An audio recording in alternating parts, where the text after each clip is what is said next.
Congratulations on the purchase of your new Tennant Model 6400 Power Sweeper. Not only will this machine perform well the day you get it, but for a long time thereafter.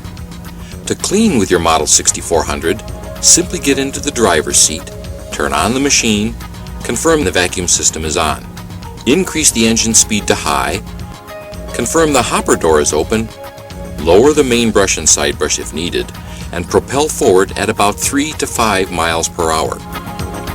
This video is presented in 5 sections: pre-operational checks, operating the machine, emptying and cleaning the machine, post-operational checks, and machine controls. Pre-operational checks. In order to keep your machine in peak running condition, it is important to perform daily service checks before you start sweeping. Open the engine compartment and check the oil level. If necessary, add enough oil to reach the full mark. If your machine is equipped with a liquid-cooled engine, you will need to check the engine coolant level, the condition of the V-belt, and the radiator cooling fins for blockage. They should not be obstructed so that the air can flow freely through the radiator. The vacuum fan belt should also be checked for wear and proper adjustment. Check the optional air filter service indicator, if so equipped. It indicates when to clean or replace the air filter element. If the air filter is clogged, the red line in the indicator will be at the bottom of the window. The indicator can be reset by pressing the button on top of the indicator. On liquid-cooled engines, remove and clean the air filter dust cover daily.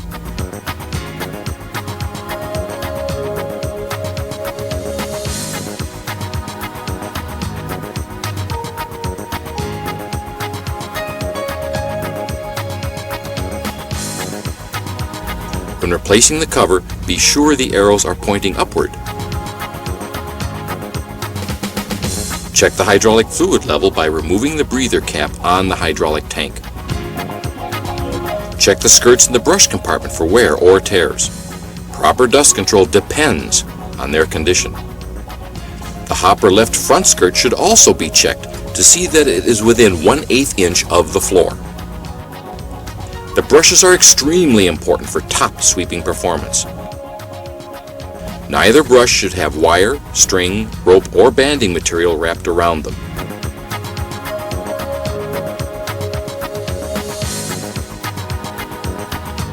You should also remove and rotate the main brush at least once a week. This will ensure even wear for maximum brush life. When securing the main brush idler hub, the T-bolt should be secure but not tightened with a wrench. The tab inside the brush compartment door will keep the T-bolt from loosening. This system allows for the main brush to be removed easily without the use of tools. Release the latches and open the hopper dust filter cover to check the dust filter and seals.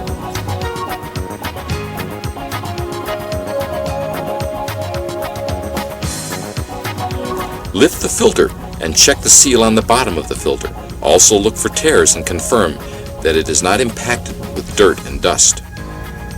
Check the permafilter for any debris or dirt that may be blocking the airflow path. Close the hopper dust filter cover and secure the latches.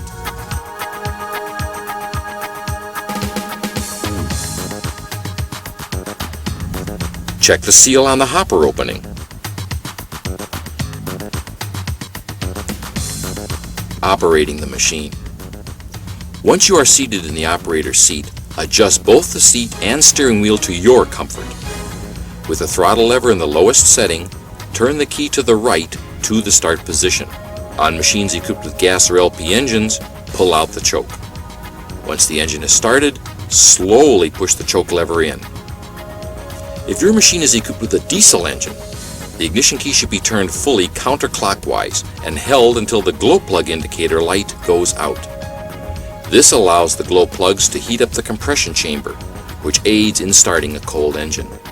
Once the indicator light goes out, the engine can be started by turning the ignition switch clockwise to the start position.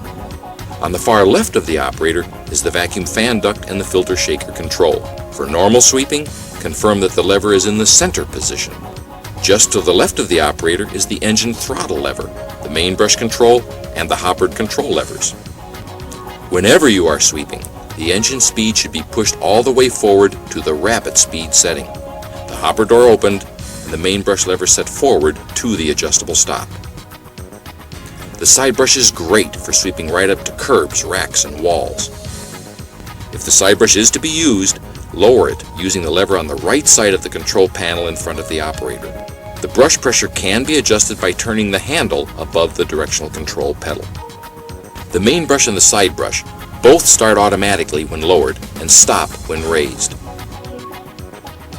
For best results while sweeping, propel the machine slowly, about as fast as a person walks, and overlap 2 or 3 inches on each path.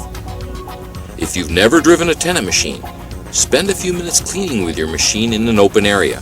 Because it steers using a single rear wheel, it is extremely responsive to steering wheel movement. Emptying and cleaning the machine. Once the hopper becomes full, it is time to empty the hopper and clean the machine. Run the filter shaker 30 to 60 seconds to shake the filter clear of dust. To dump the hopper, hold the hopper door lever back until the door is fully closed. If your machine is equipped with the optional hopper door closed indicator light, the light will illuminate. Hold the hopper raise lever back until the hopper is fully raised. Place the hopper over the container or the site where you will dump the contents. While the hopper is being dumped, the shaker system should be operated to clean the filter. Open the hopper door by pushing the hopper door lever forward. After the hopper is empty, close the hopper door by holding the lever back until the door is fully closed and back away from the dump site. Then, hold the hopper lower lever forward until the hopper is completely lowered. Post-operational checks. After you're finished emptying the machine, there are a couple of things that should be checked to make sure it's ready for use the next day. Check the main and side brushes for wear, damage, or debris. Check the brush compartment skirts for wear and damage. Once you are done operating for the day, return your machine to its parking place. Set the parking brake, reduce the engine speed to idle, and turn off the ignition switch. Machine controls. If you've never used the machine before, here's a quick orientation you'll find handy. Let's look at the controls and the instrumentation. To the far left of the operator is the vacuum fan airflow and shaker motor control. If the lever is in the middle position, the brush compartment, hopper, and dust filter compartment are vacuumized. If the lever is to the right, the airflow is blocked.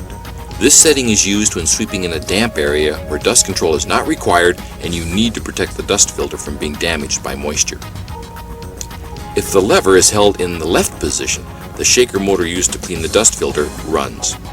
This shaker system should be used often, for at least 30 to 60 seconds every time. A clean filter provides the best dust control. The filter shaker system should also be used when the hopper is being emptied.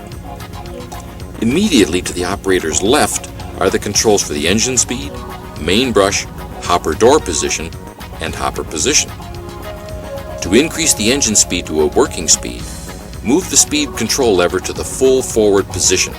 To decrease the engine speed, before turning off the engine, pull the lever to the full back position. To lower the main brush to the working position, pull back slightly, lean it to the right, and allow it to move forward until it rests against the adjustable stop. To raise the main brush before parking the machine, pull the lever fully back, lean it to the left, and lower it into the locked up position. To adjust the main brush pattern, the adjustable stop can be moved forward for more brush contact and backward for less brush contact. Simply turn the handle counterclockwise to loosen the jam nut, move it to the desired position, and secure it by turning the handle clockwise until secure. To shut the hopper door, hold the lever back until the door is fully closed. If your machine is equipped with the optional door closed indicator light, the light will turn on when the door is fully closed. To open the door, hold the lever forward until the door is fully open.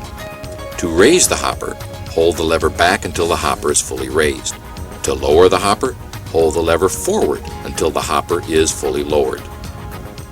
Safety note: anytime you leave or work around your machine with the hopper up, the hopper safety arm must be deployed and the parking brake set. In front of the operator, on the left end of the control panel, are 8 indicator lights. Some of them are optional. Starting at the top left and working down. The charging system condition light. This light will be on if there is a fault in the charging system. The engine oil pressure light. This light will be on if there is a loss of engine oil pressure. The engine temperature light. This light will be on if the engine temperature exceeds normal operating temperatures. The thermosentry light. This light will be on if there is excessive heat in the hopper. The fuel level indicator. If your machine is equipped with an LPG fuel system, this light will turn on when the fuel level is low. This will indicate to the operator that there is about 15 minutes of fuel remaining. If your machine is equipped with a diesel engine, this light will be on when the glow plug system is being used. The optional dust filter clog light. This light will be on if the dust filter is clogged. This indicates that running the filter shaker system is required. The optional hopper door position light. This light will be on when the hopper door is closed. The optional hydraulic filter bypass light. This light will be on if the hydraulic filter becomes clogged. This indicates to the operator that the hydraulic oil filter should be changed. To the right of the indicator light panel is the fuel gauge used for gas and diesel powered machines. Below the fuel gauge area, on gas and LPG powered machines, is the choke knob. Pull the knob out to aid in cold starting. As the engine warms up, the choke knob can be slowly pushed in for normal operation. To the right of the steering column is the hour meter, which records the machine operating hours. The steering column tilt knob allows the steering column to be adjusted to the operator's comfort. To the lower right of the steering tilt knob is the horn button. Above the horn button is the ignition switch. On diesel-powered machines, the decal above the ignition switch will have a symbol representing the glow plug system. The glow plug system should be used in cold weather. It is activated by turning the ignition switch fully counterclockwise and holding it until the indicator light goes out.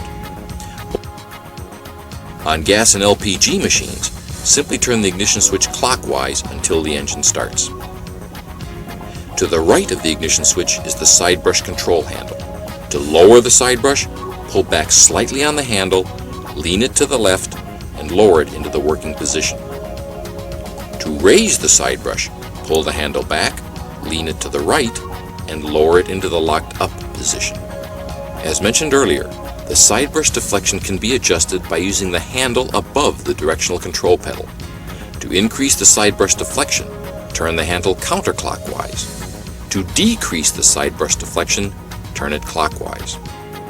If your machine is equipped with headlights and taillights, to the right of the side brush control handle is the headlight and taillight switch. To turn them on, press the top of the switch. If this switch is left in this position, the lights will automatically shut off when the ignition switch is turned off. To turn them off when the ignition switch is on, press the bottom of the light's control switch. The machine speed and direction of travel are determined by a single foot pedal. The further you push down on the toe, the faster you go forward. The more you push down on the heel, the faster you go in reverse. The service brake is located to the left of the directional control pedal. The parking brake is toe operated. To set the parking brake, depress the service brake pedal and push the lever above the pedal with your toe.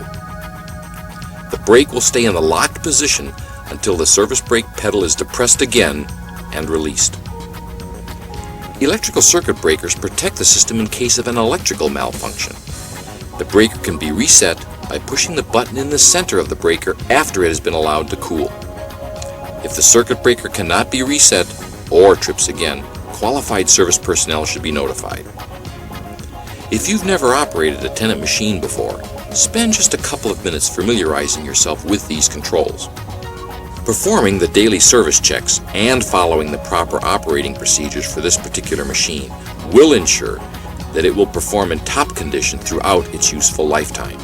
You will find it cleans better, has fewer maintenance problems, effectively enhances your work environment, and we're sure you'll be happy with your Tennant Model 6400 for a long time.